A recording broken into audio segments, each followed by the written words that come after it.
Good afternoon, and thank you for joining us for Risk Assessment Spot Vulnerabilities Before They Become Emergencies. With support from the Robert Rauschenberg Foundation, South Arts is proud to partner with the National Coalition for Arts Preparedness and Emergency Response, known as NCAPER, on a five-part webinar series offering practical, experience-based tools for early risk awareness, continuity planning, and long-term sustainability. Preparedness is one way we safeguard what matters most, and small steps now can shape what's possible later. I am Lisa Smalls, Director of Arts, Resilience, and Sustainability at South Arts, and I am joined by colleagues Molly Quinlan Hayes, Tom Clarenson, and today's presenter, Michelle Dobbins. Before we begin, I'd like to offer some helpful tips for today's session. To turn on captions, click the Show Captions button in the meeting controls.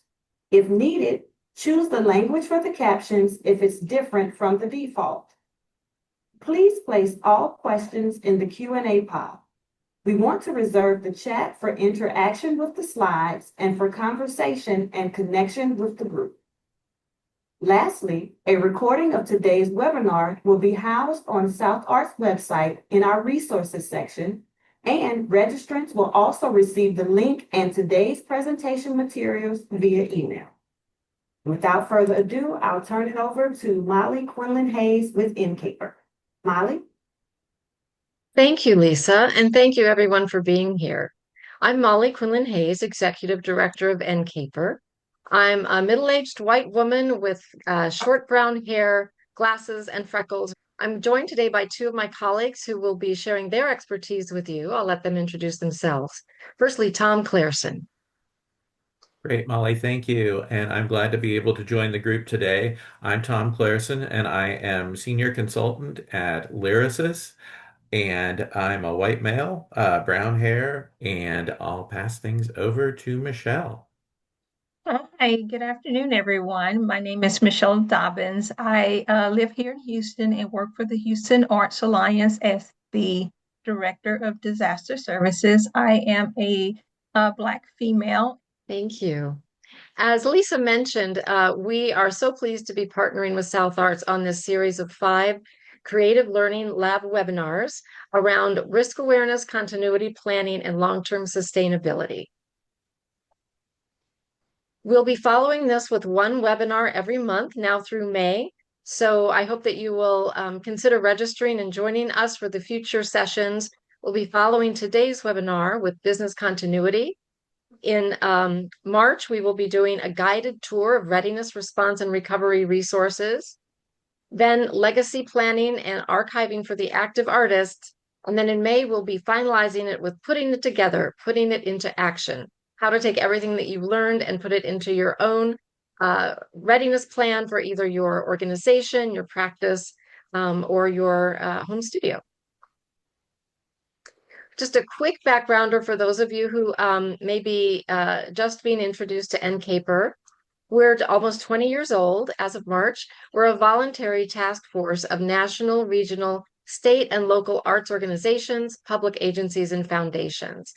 And we were formed in 2006 in the wakes of Hurricane Katrina and Rita, because there were such significant losses in the arts and cultural community, and there were such huge gaps in the safety net that existed for artists and arts organizations. We've made a lot of progress since then, and we've got a ways to go, but that's good. You'll see here a snapshot of our website, ncaper.org, highlighting BARN, one of our projects around the country. This is the Bay Area Arts Readiness Network. As I mentioned, we are a network of networks. We're very pleased to recognize our charter member organizations, which include the National Assembly of State Arts Agencies, Music Cares, Americans for the Arts, the National Performance Network, Craft Emergency Relief Fund, Grantmakers in the Arts, the Entertainment Community Fund, Performing Arts Readiness, the National Endowment for the Arts, the New York Foundation for the Arts, and our close partner and fiscal sponsor, South Arts. Now I will turn it over to Tom to dig into our material today. Tom? Okay, thank you, Lisa and Molly. And Here are some of the main topics we'll be covering this afternoon, looking at disasters in general and how emergency management works to help recover from them.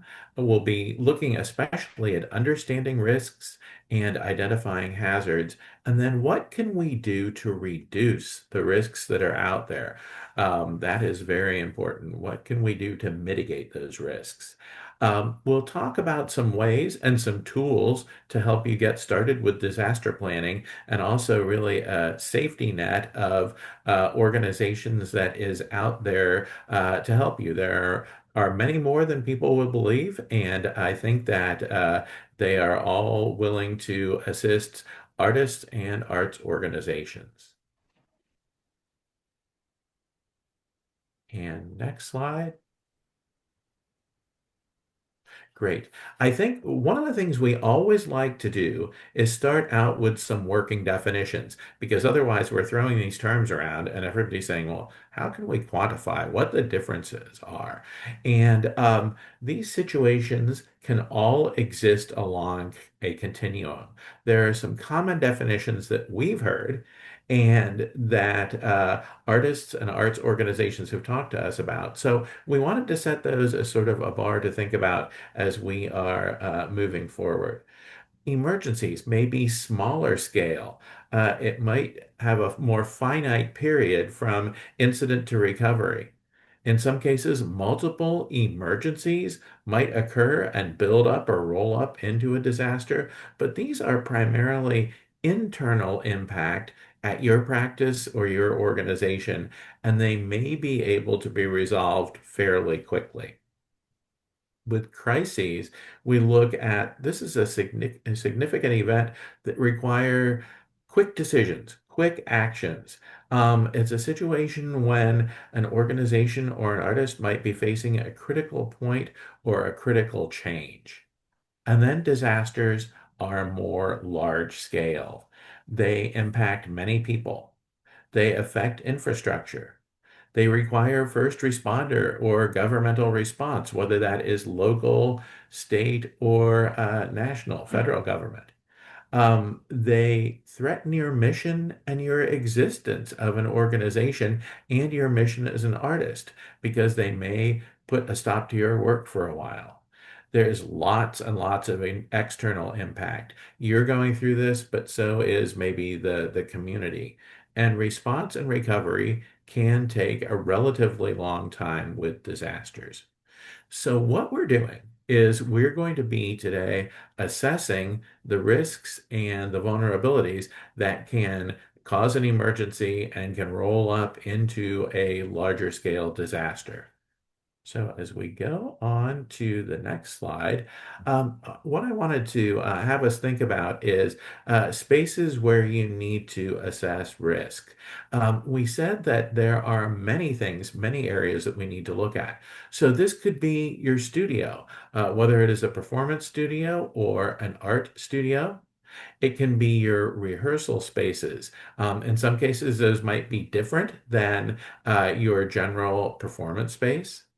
One of the areas that we really are concerned about is storage spaces, both on-site and off-site, and what could happen there. We don't go to our off-site storage as often as we maybe go to that supply closet or the file cabinet that is in our office space.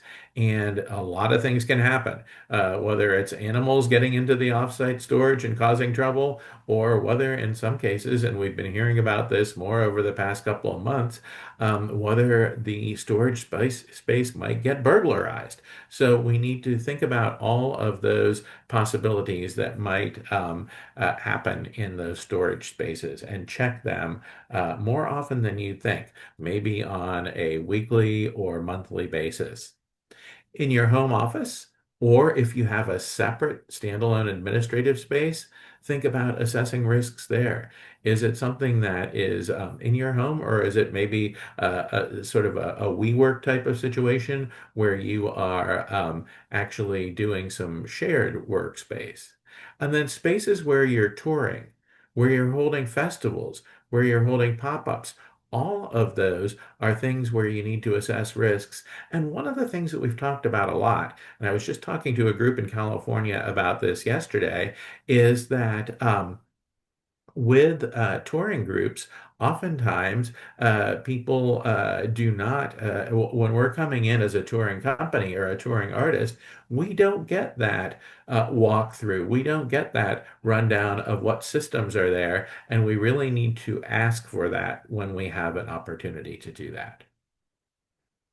So, when we think about the types of disasters, I want to review the various types of disasters you may see in different parts of the country.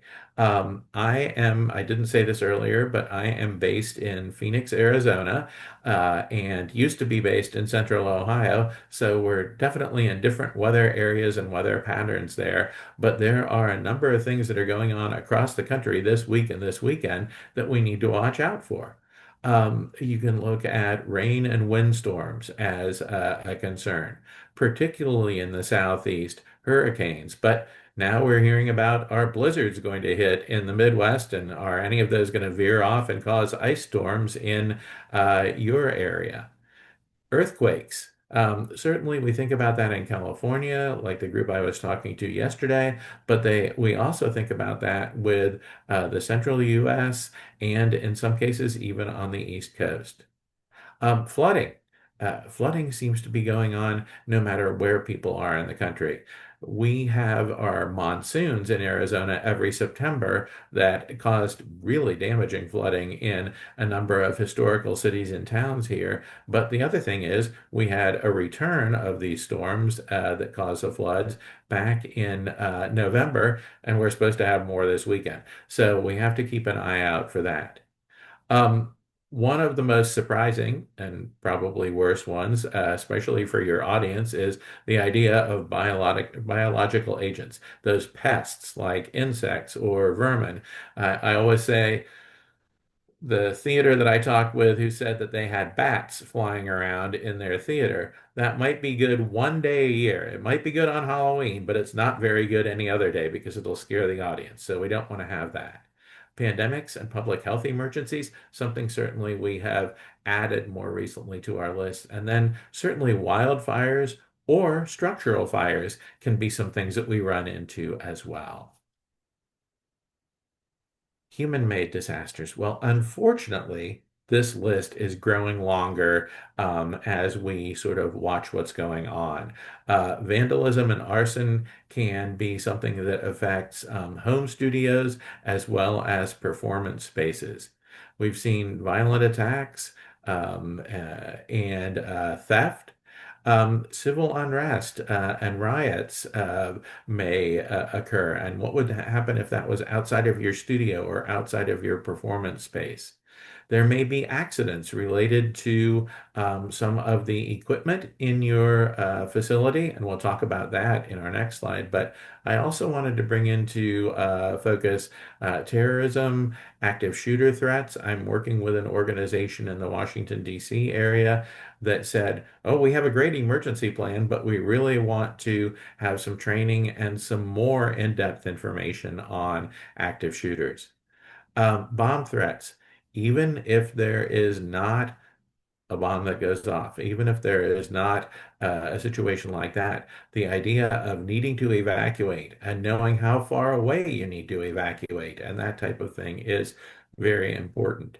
And building failures. You see that in the lower left-hand picture here, where there is cracking on the outside of the building. I have also been in a building recently where my colleague was able to stick her arm into a wall on the fourth floor of the building, and it wasn't supposed to be this way. It was supposed to be a masonry block wall, but she looked like Audrey Hepburn in Roman Holiday, sticking her arm in that space. So that was a concern, and we talked to the people who own the building about that. As we keep on going, I wanted to look as a subset of the human-made disasters are the inherent risks in artist practices. And it depends on the different practices, but there are some things I'd like you to think about as risks and vulnerabilities that I want you to be on the lookout for. And that can include, for visual and craft artists, hazardous and flammable materials that you might have stored around. Sculptors and theater artists, there are large or heavy materials and potentially dangerous equipment that you might use or you might be coming in contact with. And performance facilities, everything from fly systems to pits and not walking into those to catwalks, just making sure as an organization that might have a performance space, or especially as an artist that is coming in to do a performance, that you're able to do a walkthrough before any type of performance. And I'll mention this as we go along. There is a really good resource for information in this area that is called Whippoorwill Arts. And during the pandemic, they came out with some ideas about what touring artists should look for in facilities and making sure you get a walkthrough, making sure you're not in the situation like the group that I talked to who said, we go to 5 or 6 different places a year and we do performances there. Our company travels around, and at one of them, we know where the fire poles are. At one of them, we know who to call if there is a disaster, but we're not 100% sure at the other 5. And so we've got to get to working with them. You want to be able to have a knowledge of the disaster plans at each of these organizations before you go in. So I think that that's of key importance. We want to talk about this, the impact of these crises, because we're talking about a number of different types of hazards and types of crises, but what's the impact? Well, they can be a whole lot of different things can happen. And it's not just that second bullet, the loss of income, but it can be canceled performances, screening, events or shows, or even classes. Your facility may run classes. Your artist practice may include dance classes, it may include voice classes or other types of things. With a disaster, you might have 2 things. You might have the building that where this performance would happen might be damaged, or as in Wichita Falls, where I worked with people at a facility there, there was so much damage in the neighborhoods around the city that people were not able to get out of their houses. Their cars might be blocked into their garages, or there might be telephone and electric poles that have fallen all over the place. So we need to wonder and think about what happens with either canceled performances or people not being able to attend those performances. That loss of income is certainly important, and the idea that you can't fulfill commitments. You, as an artist, might not be able to come out and participate at a certain time, certain facility, or as a arts organization, maybe you have an annual schedule of commitments and performances, and you might not be able to use the places you originally planned to do those. Loss of irreplaceable works. This is very important. I worked in Western Kentucky. They had a really severe situation with tornadoes at the end of 2021, and there was a studio there, an art gallery and studio that was just the walls were knocked down. They had a printing press that fell from the first floor into the basement. Almost all the work that was on display there was lost, as was a lot of work that was in storage. So that can be an effect as well. Recovery costs can be very high. I'm working with some festival runners and talking with them tomorrow about the fact that a small festival like the Lancaster Festival in Ohio had flooding in 2025. They're looking at their costs being about $1.5 million in ticket losses and equipment and structural losses. And then really one of the most important things is at the very bottom of this list, this impact on your team, your clients, your audience. This can be in both physical health if the disaster happens around your area, or it can be a mental health situation. It can be a situation where, as an artist, you may not be able to, or want to, or have time to, because you're working on cleanup, create some of the art that you usually do. So there are a lot of effects. With the types of hazards, I want to go back to two more. Um, Now, if you look at the picture on the left-hand side here, this is not how my computer monitor looks after I'm frustrated with it, but it could be something that could happen through vandalism, someone breaking in and causing vandalism at your facility, or it could be a situation that's caused in the flood where a keyboard might be picked up by water and smashed into another piece of equipment like your monitor here. So there are a whole lot of types of technological hazards that are out there. And natural hazards, natural disasters can turn into technological risks really quickly. Because if you have a flood, if you have a tornado, it might cause havoc with your systems. So a couple of things to think about. Everything from a power surge or power outage it can affect your ticketing systems. It can affect your performances, actually. Equipment failure, and this can be equipment that is used in your business transactions, but it can also be equipment that's used on stage or as part of your art activity. Software failure. In particular, if you work with some types of software and they might not have been updated or upgraded in a number of years, they may fail you while you're trying to put together an inventory of the holdings of your art practice. Data loss and data crashes. This can be a direct result of some of these software failures, and you might lose some of your data. So that's why we do a lot of thinking about digital preservation and preserving materials that you create digitally. Internet outages, we've had those by almost every carrier at one time or another in the past 3 or 4 months. And so, we can never tell where it's going to strike next, but it can really bring things to quite a bit of a halt.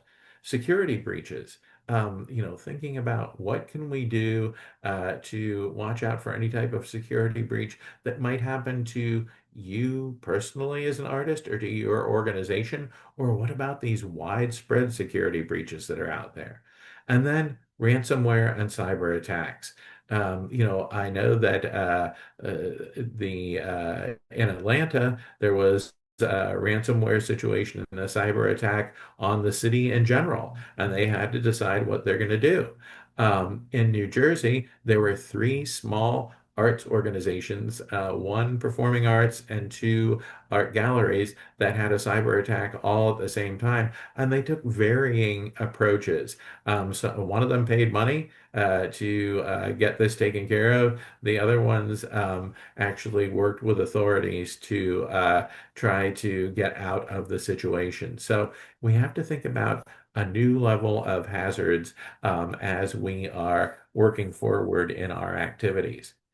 And unfortunately, we have a whole new category of disasters. In 2025, we saw a whole lot of things that I've started to classify as administrative disasters happening. And in some cases, it's happening all at once. So these can be funding changes or cuts. It can be everything from federal funds to state funds that are lowered in amount. They can be a situation where some funding levels might be cut in a county or a city, and grant programs may make changes, so we have to decide what to do there. There can be social and political shifts that are causing administrative disasters, causing people not to be able to or not to want to come into work because they're concerned about the situation that is going on outside their doors.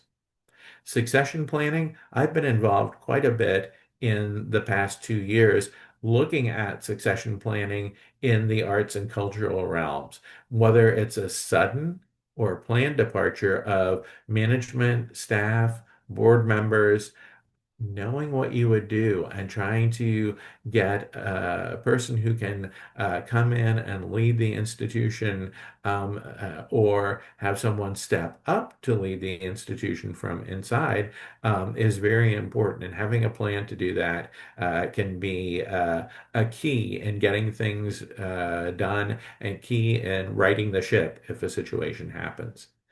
I'll mention a couple of other quick things here. And one of the main ones is reputational disasters. And I think about the association that I'm a member of, where there was some inside embezzlement going on, and it really hurt this membership organization. People didn't know where their member money was going and where the money that was supposed to be spent on programs was going. So, with those reputational disasters, I think it's key to really consider the type of communications plan and crisis communications that you might have to answer those questions, to answer those calls. Finally, event or tour cancellations due to administrative concerns, and then artwork that is lost or stolen. And this can be due to a number of things, but it can be as simple as not going and checking your offsite storage as often as you possibly should. And we've heard of an organization that had 1,000 items, 1,000 artifacts taken out of their offsite storage back last fall. So these have always been out there, but this whole idea of lumping them into a category and thinking about how do we work against those risks is very important. And at this point, I will say, please put any questions you have about any of these types of activities in the chat, and we will get to those as we go on. But at this point, I'd also like to turn things over to Michelle to talk about emergency management and some of our other topics.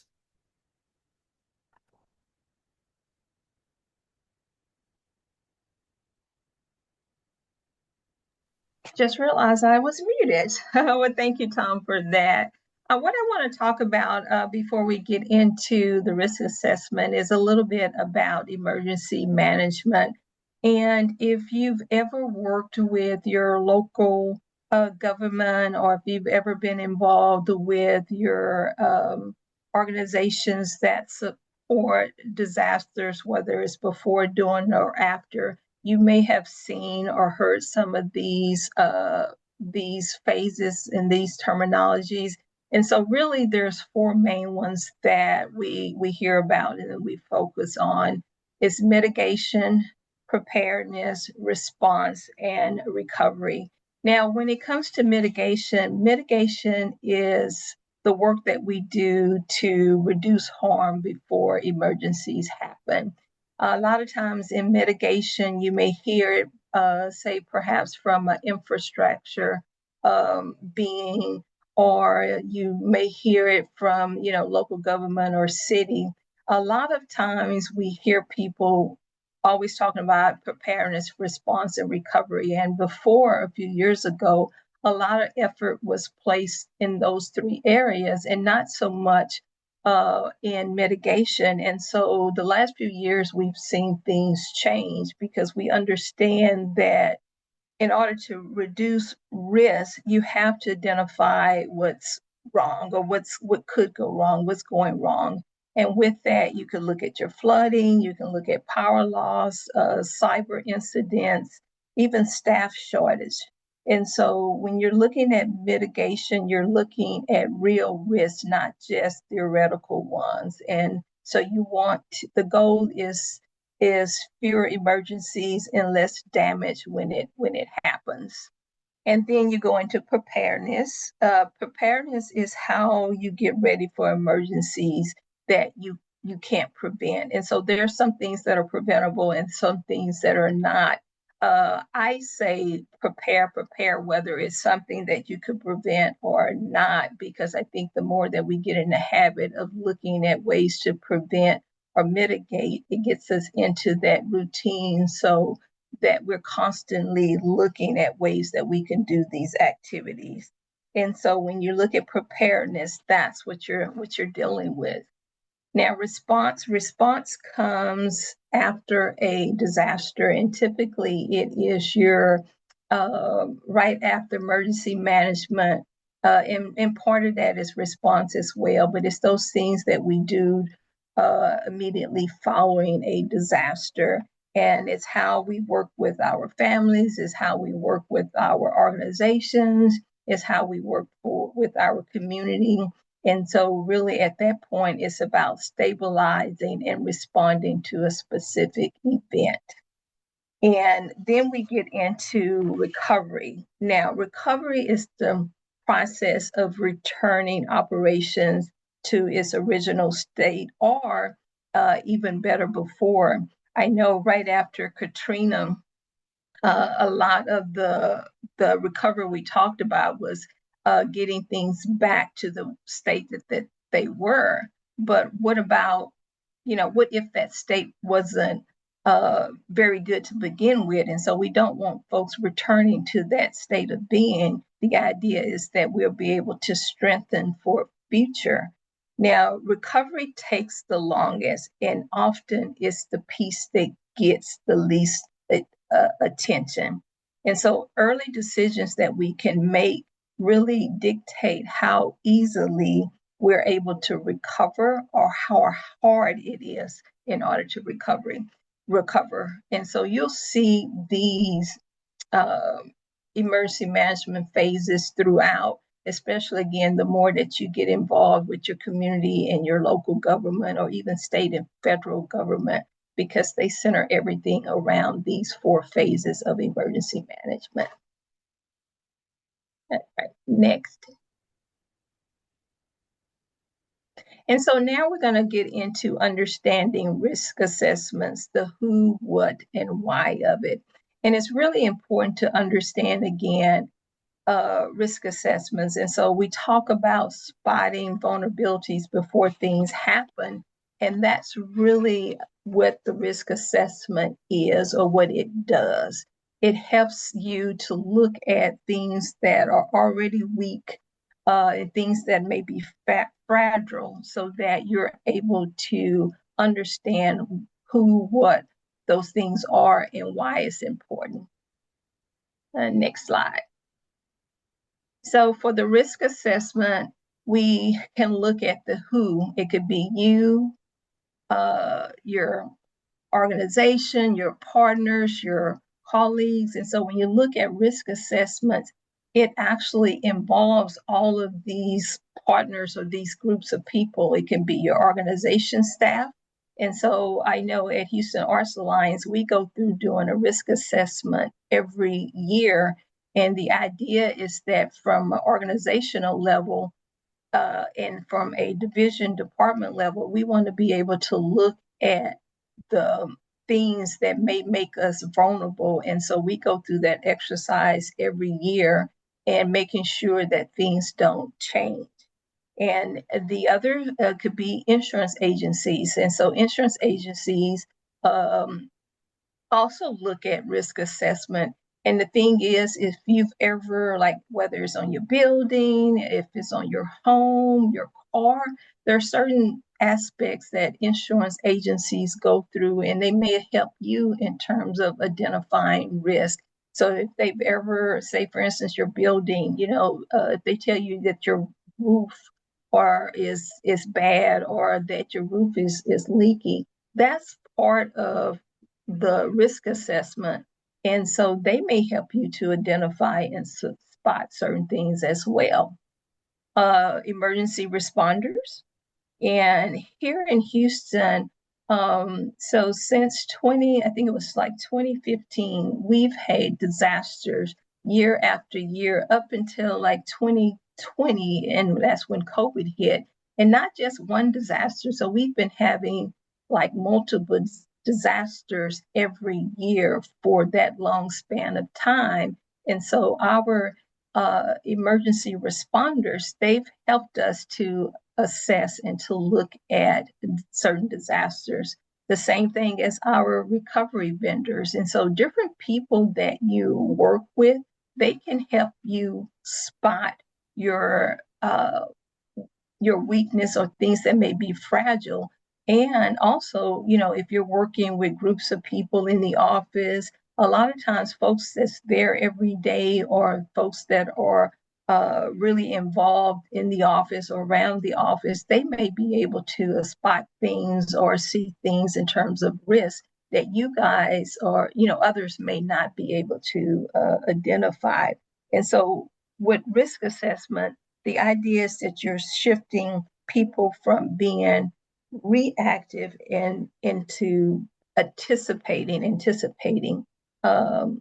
risk. And so again, it's not being reactive, but more so proactive.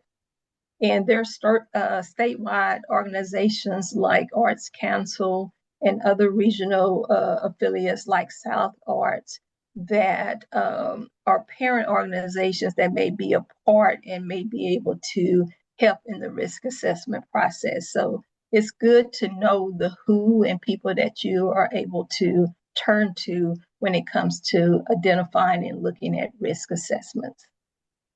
Next slide. And so risk assessments, what do risk assessments do? They help us to identify possible hazards, and I spoke a little bit about that. They help us to determine vulnerability and impact. They help us to mitigate risk and improve our conditions.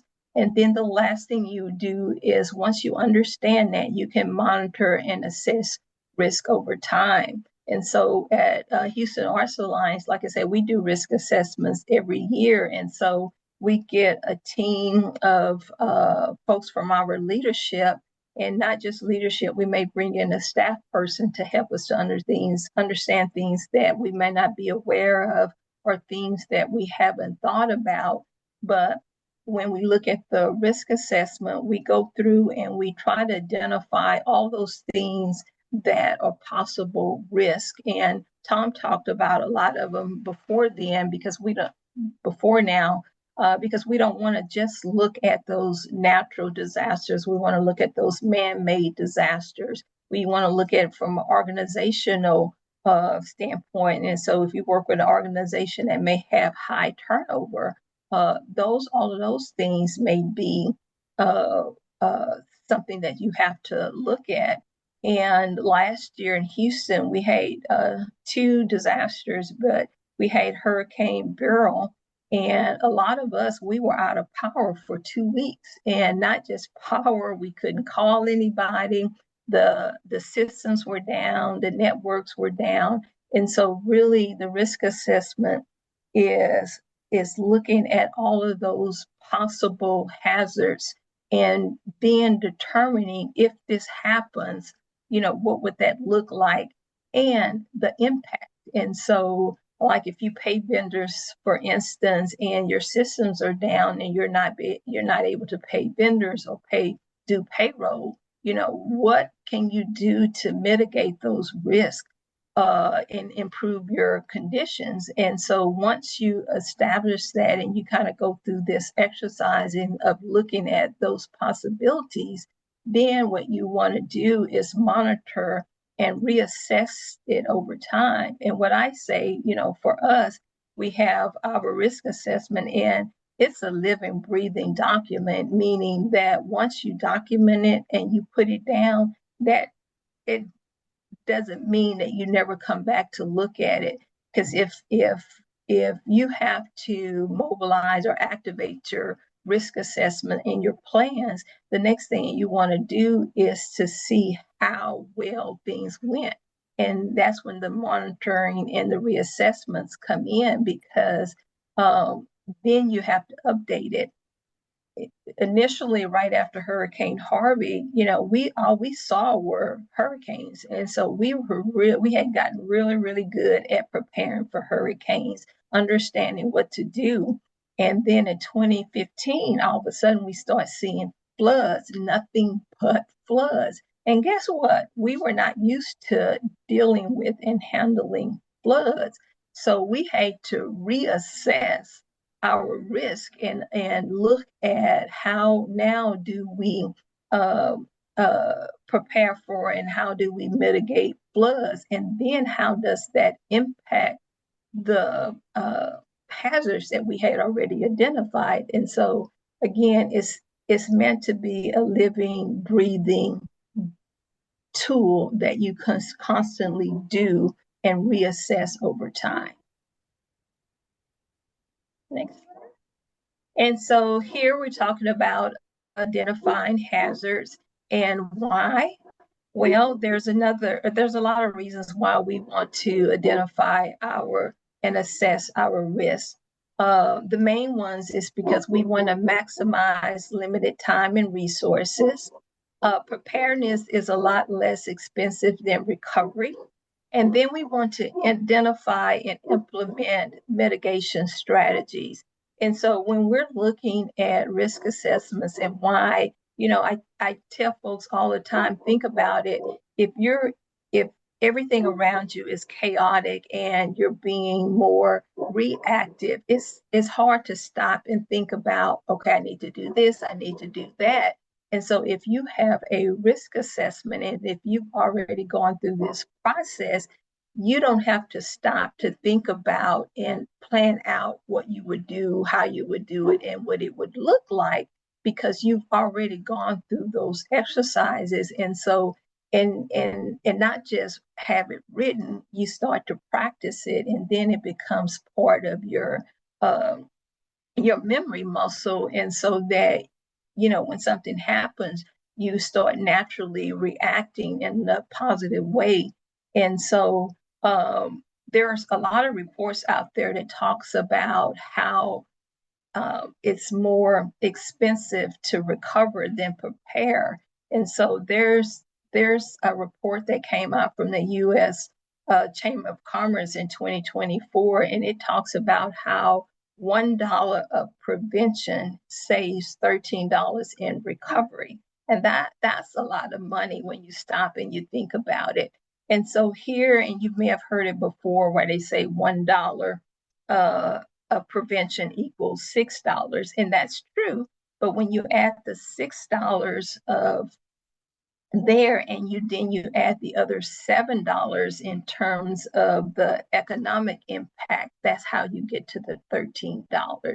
And so it's, again, understanding your risk, preparing for them, and having plans and strategies in place actually will save you time and money long term. Next slide.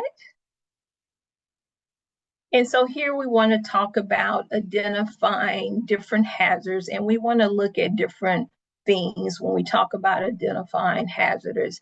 And so for sure, you want to look at your setting. I'm sorry, go to the next slide, please.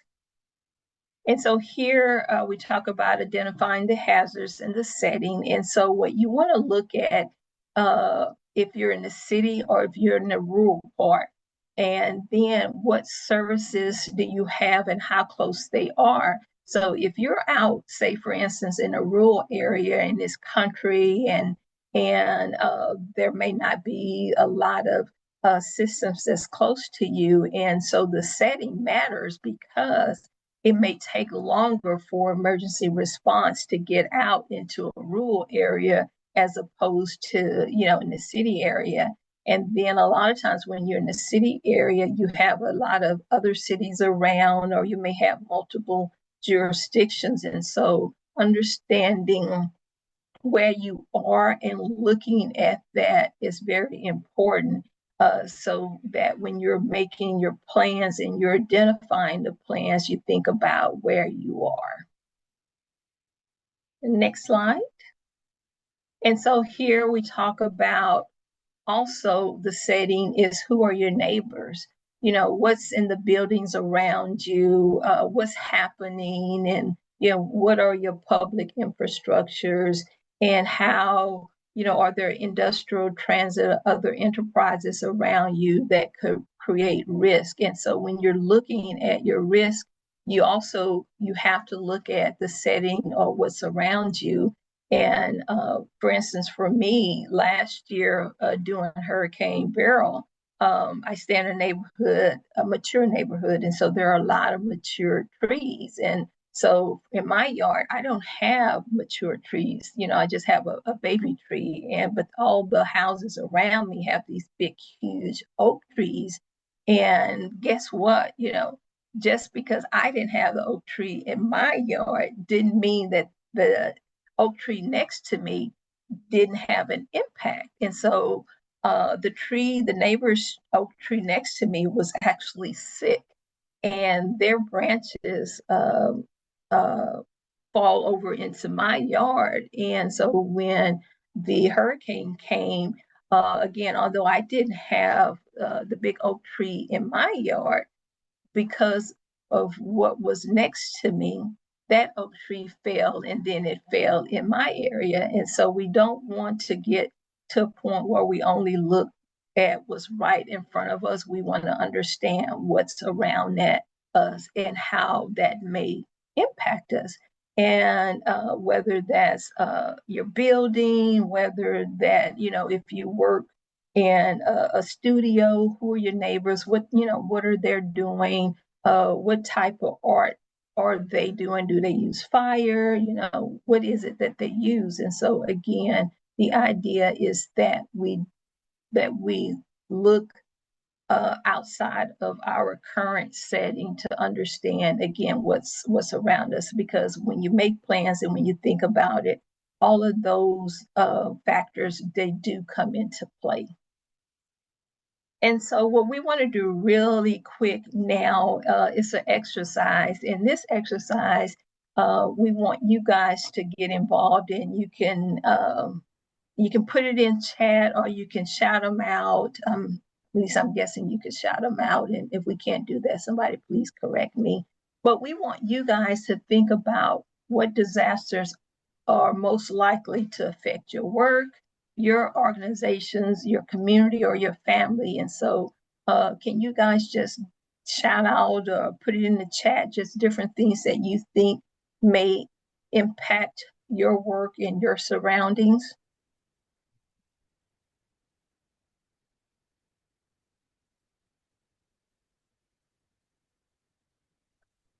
Anything? Yes, I see a hurricane. Yes.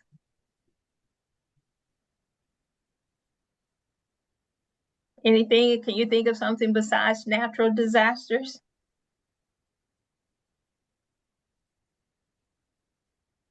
Was that directed at me or okay? We have flooding. Yeah, I was talking in general. Yes. Okay, okay. Yes, flooding. Yes, yes. And so what we have for you guys, because I think it's very important, because sometimes you may not be able to think of things right off the bat, but we do have a document, a tool that you could use, and I believe we have it in the chat, and we can of course email it to you afterwards. But it's a document that you can use to help you to assess various risks. And so it goes through different risks that you may encounter, and it gives you an opportunity to look at it holistically. And then from there, you can start to work on mitigating some of those risks. And so it's a very, very helpful tool. A lot of times people become overwhelmed when they think about everything at once. And so this particular tool, what it'll do is help you to identify and start off small and work up. Yes, fire is a really good one. Maybe about 5 years ago, we had a studio fire here in Houston, and all of the units were destroyed. We and we called it. It was during the winter time, if I remember correctly. So you just never know. Anything else before we move on? Oh Yes, yes, there's a good one. yeah, very good one. Unexpected loss of leadership. That one is a Yes. really, really good one. I And we have, oh, I'm what? sorry, go ahead. No, go ahead. What else do we have? We have, somebody commented that they have major roads crossing the community, so vehicle accidents with buildings. Yeah, yes, yeah. Those are all really, really good ones. Where our office is in Houston is right next to a railroad uh track, and so it's like if the train just comes off the track just a little bit, we're in trouble. So yeah, all of those are very, really good ones. All right, so now we're going to talk about reducing risk, and we're going to look at physical spaces. And so Tom is going to talk a little bit about this, and then we'll keep things going. Great. Thank you, Michelle. Thank you. Um, I wanted to mention with Fernanda's suggestion about the roads and vehicle accidents with buildings. Our colleague Jan Newcomb always talks about the fact that there was a car that drove into their symphony orchestra's office, and they had to evacuate really quickly because the car was still running in the office, and smoke and burning tires were, causing all sorts of problems. And she said, yes, the building and fixing that was going to be a problem, but the worst thing was that the computers were in there and they had to figure out how they were going to get that information and do their ticketing because there was an event coming up a week later. So it can be all of the types of things that you all suggested in that last exercise. So we want to talk about moving on from the identification of the risks, a lot of ways to reduce risks in your physical spaces. So these physical spaces can be your home studio, your office, your shared building. We've got a lot of problems here that you can see. On the left-hand side, we have these sort of what I call daisy chains of electricity and electrical plugs. A lot of our buildings were not built with the idea that we were going to have a computer on every desk and a printer here and there and voice over internet phones and that kind of thing. So we're oftentimes really overwhelming our electrical currents and our electrical capabilities. In the middle, we have good and bad drainage from the roof. You see the one on the left of those two shots. That drainage is ending right by the foundation of the building, and you can see that there's actually some marks from water accumulating along the foundation all the way along there. Whereas the one of the right shot actually takes the water far away from the building. And then we have equipment and looking at and needing to keep monitoring the equipment. And so we'll talk about what to look at in this next slide, the physical spaces that we want to reduce things in. So we want to break this out into, again, all of those areas that you might work in: administrative space, studio space, backstage, on stage, front of house, your storage spaces, on site and off site again, exhibition space for art. All of these places are places where we need to look at our building systems. And we have a bunch of things that we need to consider, a bunch of areas. It can be everything from the stage floor to your green room or dressing rooms, your storage and intake spaces where you bring in and load out materials, your exhibition space, and what is the security like backstage and at public entries. And I think one of the biggest questions, one of the initial questions, is the bottom one here. Your lighting, security cameras, and equipment. Is your lighting adequate? particularly in your backstage areas? That's a big question that you want to look at and that you want to study when you're reducing the risks. On the next slide, here are the kind of things that you might run into. First of all, on the left-hand column here, we have our building components and our systems that we want to inspect. And this can be in a home office or a home studio, or it could be in an arts organization. So looking at your electrical and lighting systems, like we just mentioned, equipment mountings, particularly if you have large scale equipment in your facility. The HVAC or heating, ventilation, and air conditioning system can oftentimes cause a ton of different problems, as can plumbing. Masonry on some of our older buildings and older homes are some things to look at. Do you have any kind of fire suppression system? Is it more simply a fire extinguisher, or do you have some type of sprinkler system? I'd say probably about half the problems I hear about are related to drainage. Getting the water off the roof, getting the water away from your building. So that's important. How well are your entrances and exits marked? And are there slip, trip, or fall hazards? I come from, before I started working in the arts about 10 years ago, I worked a lot in the library and archive and museum areas, and we didn't have as many of our artists who were active, and we didn't have people coming in as an audience more than maybe some researchers coming into the area. And so the slip, trip, and fall hazards are things that I've gotten a lot more familiar with over the past 10 years for sure. What we want to look for, the daisy chains or overloaded circuits that I talked about. Crumbling plaster. It might be that before your one person show that you're doing, the night before there might have been a heavy metal band playing at the theater you're at. And so is there plaster that's ready to fall from the ceiling because it was loud and it vibrated the ceiling? Tide lines on ceiling tiles. The picture on the right-hand side here is, when this has gone to a bad degree, but you can oftentimes see on ceiling tiles or on the ceiling of your building that there might be a leak. There might be a stain from water being up there. And one thing I suggest is, can you get a ladder or a step ladder or something and just outline that leak in pencil. And then if you start to see within a week that the leak is getting bigger than your pencil outline, you know it's an active leak and you need to do something with it. With leak protection activities, don't leave the leak protection activities up and active for a long period of time. I went into a library and performing arts center in northern Arizona a number of years ago, and they had, which is great to protect things shorter term. They had a bunch of plastic sheeting over some of their materials and some costumes and books and other things.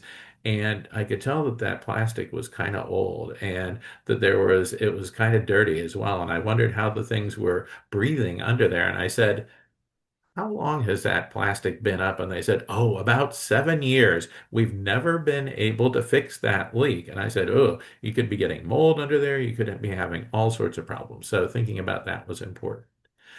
Clogged drains, whether it's from the roof or from your heating, ventilation, and air conditioning drip pans, which cause a lot of problems. And then what about the equipment that you have? What are some of the safety things to think about there? Um, what I want you to think about is, what can you do for yourself and what can you do for other people in your organization to be aware and get trained on what to do. So we have a lot of suggestions here. Invest in the appropriate safety equipment for your practice, for your materials. Hold fire drills when you have an opportunity regularly. Know for fires your detection, signaling, and suppression systems. Do you have any type of fire sprinklers in the building that you're working in? How do you find out if there is a fire in the building? Is there a sound alarm or sound and light alarm? Having evacuation routes mapped out and escape routes clearly marked is important. And then equipment demos and training.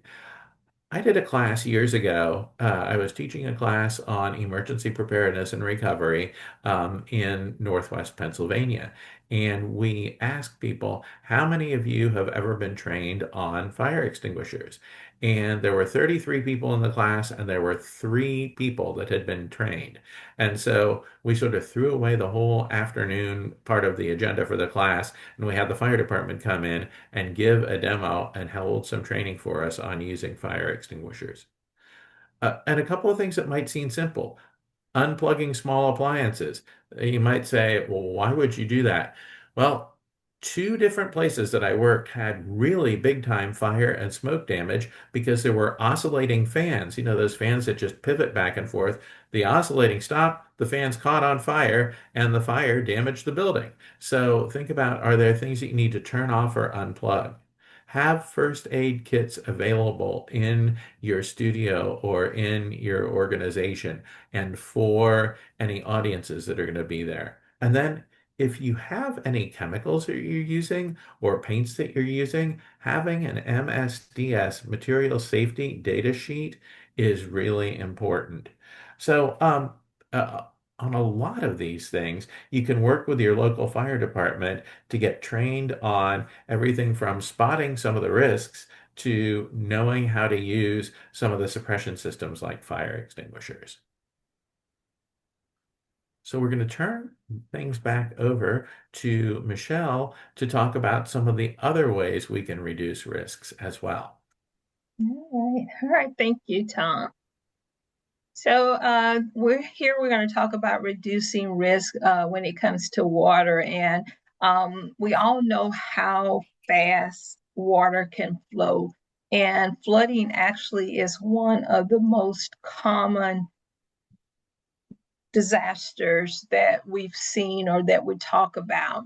And so when we talk about or looking at reducing risk when it comes to water, it's good to have policies and procedures in place, not just for waters, but just in general. But since we're talking about water, we'll just kind of focus it on looking at water. But policies and procedures in terms of evacuation, what does it mean to evacuate? What would that look like? If you're in a studio, if you're in your organization or in the office, if you have to evacuate, where would you go? How do you account for other folks that may be in the office? How do you account for your visitors that may be coming in and out? So in your policies and procedures, not only do you want to look at components of evacuation, you want to look at sheltering in place. What does it again mean to shelter in place? If I shelter in place, do we have equipment that could last us? If it's cold, do we have blankets? If we're stuck for days, are there simple food items that we could have? How do you get in touch with your family, or how do you notify, say, the building maintenance or management about different things that's going on? And what's very, very, very critical is communication in terms of how you will communicate, and that's both internally and externally. And so you want to have policies and procedures in place for communicating. How do you let the public know what's going on? How do you let your staff know what's going on? And what mechanisms do you want to use? And so, for instance, if there's something that's going on, major that's going on, you don't want to use your telephone. So telephones would be something that you would use as last resort, because a lot of times when you use telephones and stuff, if the systems are overloaded, and then that starts to impact other areas. And so, how will you communicate? What would that look like? Do you want to have an emergency hotline? Do you have a communications department that's going to handle communications? how do you do that in a way where it's not overwhelming to one individual, but you make sure that you get out accurate information and valid information. So when it comes to communication, that's what you want to do. And so, like here in Houston, we have, well, just everywhere, you have your emergency alerts. And so when information comes down, we want to make sure that that information comes from a valid source. So that as we're amplifying information or passing information on to staff or to other stakeholders, you want to make sure that you're passing along valid, good information. And so a lot of times we get information or we see it come across social media. Social media, if it's not from Office of Emergency Management or a news channel or somewhere that you know that information is correct, I would think twice about sharing that information. Your policies and procedures should include decision making. You know, who has the authority to activate? Who has the authority, you know, to close the office? Who has the authority to tell staff to work remote? And so you want to have clear lines of communication so that not only yourself, your staff, your other stakeholders, they're not having to read in between the lines or guess who has the authority and who has the right of way in terms of sharing information or getting information out. What I find helpful is the pre-storm checklist or checklist period. And so if you have checklists that's part of your policies and procedures, and if you're individual, if you just have a checklist of things that you need to do, you know, again, when you're in a chaotic situation, sometimes it's hard to think and to focus. And so by having checklists, you can quickly kind of go through it and make sure that you've addressed everything. So those having checklists is very vital. And in my past experience, they've actually been very helpful in terms of if you're not available and you have to designate a task to someone else, if they have a checklist to go off of, again, that's something that helps to guide them and gives them some structure and direction in terms of what to do next. The next thing you want to look at are your assets and your critical documents in your storage.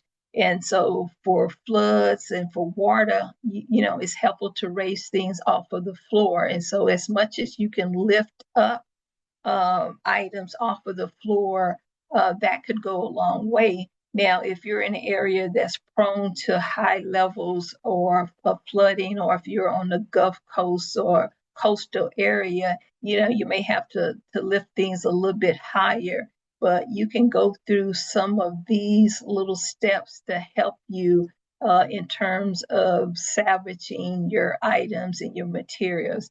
You can also look into getting water alarms in areas that leak. And so if you have a leak in the bathroom or in your storage area, if there's a sink or something in your storage area where you keep your paintings or different things, by getting a water alarm, if there's a leak, it'll send you a notification that there's a leak. And then that way, again, you can check it and you can be proactive. And one of the things, you know, you think about in terms of reducing risk is to understand that preparedness is a financial decision, not just a safety one, because when you're reactive and you're in response, costs can escalate very quickly. But if you take the time out to prepare ahead of time, you can control some of those costs. You want to coordinate with your local and state agencies. And so there's FEMA, there's the Texas Department of Emergency Management. And a lot of times when you have big disasters or large disasters, those entities come online. And so you'll be able to coordinate with them. If there's a non-declared disaster or a smaller disaster, you could still coordinate with your local and state agencies ahead of time. So if something happens, who to go and where to go. You can get weather alarms and, of course, preventive maintenance. And so we talked about how preventive and being prepared actually saves you money. Next thing. So you could do, when it comes to human-made risk, you can do security audits. You can have control or access control, of course, training, expectations, and then you build relationships with emergency responders.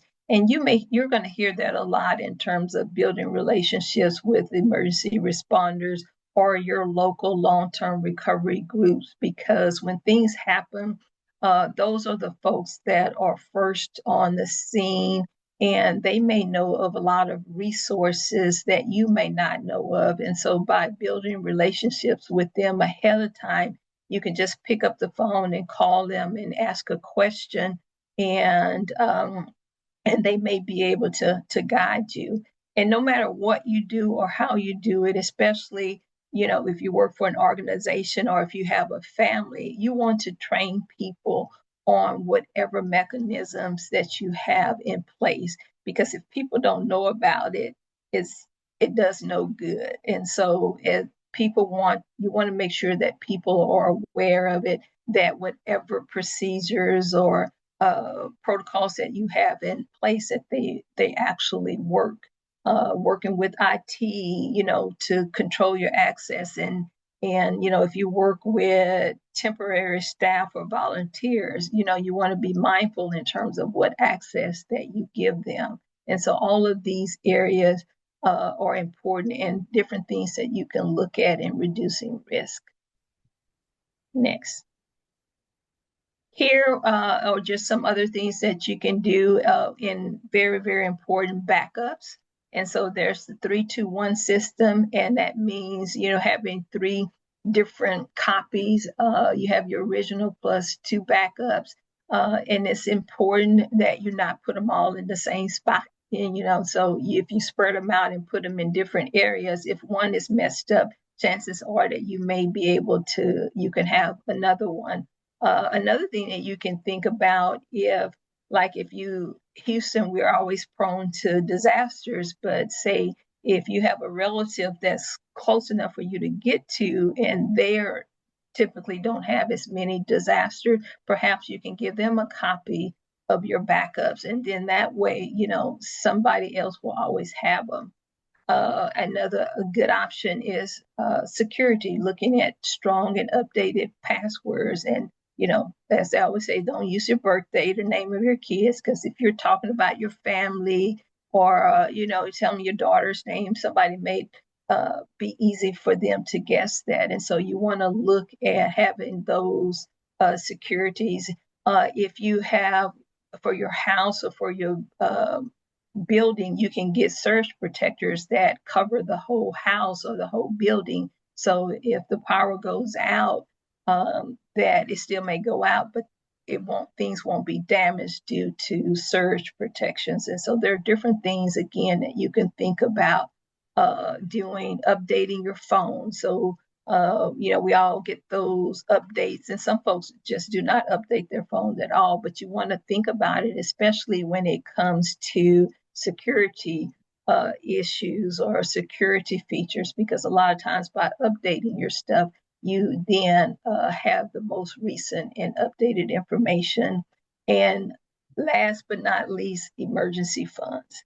And I understand that we all may not be able to save in the same way, but if we can save a little bit, $5, $10, $20 a month by setting up an emergency fund, if something happens, at least you'll be able to have some cash or some monies available to you if you have to leave and go stay in a hotel for a couple of nights until other resources become available. You want to have the monies to be able to do that. So emergency saving for a rainy day is something that you really want to consider as well. Next slide. And so here we talked a little bit about this, and Tom talked about it. a little bit earlier, and it's reducing risk, administrative risk. And I think somebody had put in the chat about the loss of leadership and succession planning. And so this is a new area, but it's an area that I think is very important and that we really need to consider and focus on. Like if you have funding changes or cuts, how will that impact your organization? If you depend on grants or different things to be able to put on your production, with the loss of that, how would that impact you? And so here you have different resources, and there's some links that you can also access that would give you more information. So really start thinking about some of those administrative risks and do assessments on that as well to see if this happened, how it would impact you, and then what are things that you can do to minimize the disruption. All right. And so here we're going to talk about getting started with disaster planning. And remember, this webinar is about risk assessment. And so over the next few webinars, you'll be able to build upon this information. And so again, this is the beginning of starting your disaster planning. And so with it, next slide, it's helpful to have your phone trees and your emergency call list. And so there are different things that you can either purchase or you can get from local government. And some of them, a lot of them are actually free, but you can get one of those little, it has a list of all the emergency contacts, your phone numbers, and they're little magnets, and so that you can place them on your refrigerator. I actually have mine placed inside of my kitchen cabinet, and so when I open up my cabinet and go to it, I could see a list of all of my emergency contacts, such as the fire department, so you can access those. Have internal call sheets, and don't just have the numbers in your phone. If you have to print them out or get them printed out, keep those accessible to you, because if your phones go down and you can't access it, your battery die, you want to be able to contact the folks that's in your phone. Next slide. Here we have some artist-specific resources. Again, these are resources that are national, and they are available to you. We have the links here, and so once you get the presentation, you'll be able to go to these. These are not the only ones, but they are a lot of the good ones that's out there, and they have a lot of good information that you could use and that you can share. So I would encourage everyone to go through and look at it and start to read up on some of the information. Next slide. And this is just example of the quick response guides that you can get from different entities. And so again, having your basic cheat sheet is very helpful.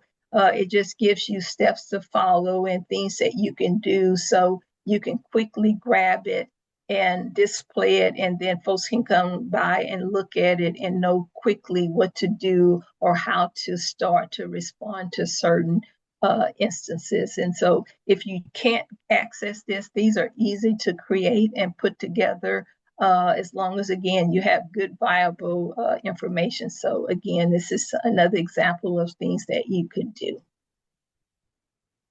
Next. All right, Tom, so I'm going to turn it back over to you, and you can talk about some case studies. Great. Thank you, Michelle. I just want to talk about some of the resources that are on the ncaper.org website. For about 9 years, I managed a project called Performing Arts Readiness. And one of the things that we had was a lot of requests for case studies of performing arts organizations' responses to emergencies. And we asked for case studies. And now these have come over to the NCAPER website. So we had situations about people dealing with hurricanes, what happened when the organization's founder passed away, and how another person who worked there moved up into the leadership position. And then different things about equipment damage, like what happened at Balboa Park. So these are case stories, case studies of what happened and sort of real life stories and how people used disaster preparedness and risk assessment to mitigate anything that would happen the next time. On the next slide, the other thing that I wanted to mention, and this is only about 20 of the 26 that have come over, but PAR, Performing Arts Readiness, created about 26 webinars, mostly 90 minutes to 2 hours at length, where we had national and international experts talking about a wide variety of topics. So you can see that everything, it runs from business continuity all the way to a couple of fire safety topics to a risk assessment class, somewhat like ours is here. And there are recordings of these that are available, and through NCAPER and through the Bay Area Arts Readiness Network, we're going to be offering live online versions and some live versions of these classes as well. And the last thing that I wanted to talk about is the partners and resources that are out there. So there are a whole bunch that you can see and you can work with. PAR, our training resources and funding materials went over to NCAPER, which is a great tool. We work with Surf Plus, the Craft Emergency Relief Fund, and the different tools for artists that they have. There's the D-Plan and Arts Ready tool, which is a computerized tool that can help you look at doing a risk assessment for your organization. And it asks a number of questions that you can work through. You see the triangle, that's the Heritage Emergency National Task Force. That is a group of about 60 organizations, both arts organizations and some of those in the cultural heritage area, like the Smithsonian and the Library of Congress, that started coming together in about 2000 to 2025 when there were more large-scale multi-state disasters and how they could marshal forces to help with that. And the last two things I want to mention here are the Alliance for Response and the National Heritage Responders from the Foundation for Advancement in Conservation. Alliance for Response groups are in about 30 different cities, and it's emergency managers and arts and cultural professionals working together in case mutual aid and mutual response is needed. And the National Heritage Responders, there are about 130 to 150 trained conservators, people who make their living fixing things that are damaged by age or damaged in disasters. And these folks can come on site after you have some type of damage. And one of the things that I'll always remember is when I came to Houston after Hurricane Harvey, there had been some National Heritage Responders already at the facility that I had gone to, helping to fix some of the things there. And that Houston theme is going to continue on. I want to pass things over to Michelle to talk about her the great resource that HAA developed. Oh, I keep muting myself. So I just want to leave you guys with some resources that HAA put together with some partners. And so these resources are available on YouTube. There's a link there. And what I'll do, we also created a QR code. And so I'll make sure that you guys get that and that you're able to access these resources. There's a lot of good information, and I just want to leave with you guys understanding that small adjustments can reduce risk, and sometimes it's just about starting somewhere. You can start small and then grow from there, and you don't necessarily have to experience something in order to learn and grow from it. You can reduce your risk and minimize risk just by understanding what others have gone through and what they've experienced. And so, you can't totally eliminate risk, but you can do things to shrink it. So I encourage you to do your risk assessment, do your analysis to understand how those risks can impact you and your organization, and then start thinking about mitigation steps. all of this will play into the next section or webinar, which is business continuity. But you got to do the first part first, and then you build up into that. And so I want to leave it and turn it over to Molly and see if there's any questions or feedback. Thank you, Michelle. Thank you, Tom, for all of that great information. And I'll also ask Lisa if she wants to rejoin us from South Arts and see if we have any questions in the Q&A or requests in the chat. So I'm scanning, and as of right now, I don't see anything, but we have a few minutes left, so I encourage you, if you have any questions, please feel free to drop them in the Q&A or chat, and we will answer them with our last minutes together. While we do that, I'll put in another plug since Michelle started on the remainder of our learning series. We will be back again 1 month from today on February 26th with business continuity.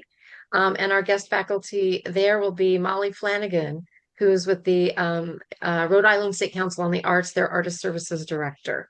So we'll talk about keeping your operations going, whether it's a natural disaster, a human-caused disaster, an accident of some kind, how to plan to keep your operations moving along.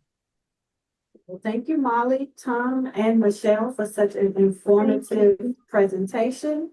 I learned a lot, and so I'm sure our viewers did as well.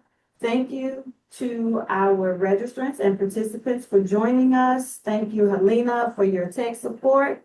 And if all is well, we will see everyone next month. You will receive a follow-up email with the recording, as well as the presentation slides and the one-pager that was spoken of earlier. So look for that around the end of next week. The recording will also be housed on South Arts website in our resources section. And again, we thank you all for spending your afternoon with us, and we will see everyone next month. All right. Thank you. Thanks, everyone. See you soon.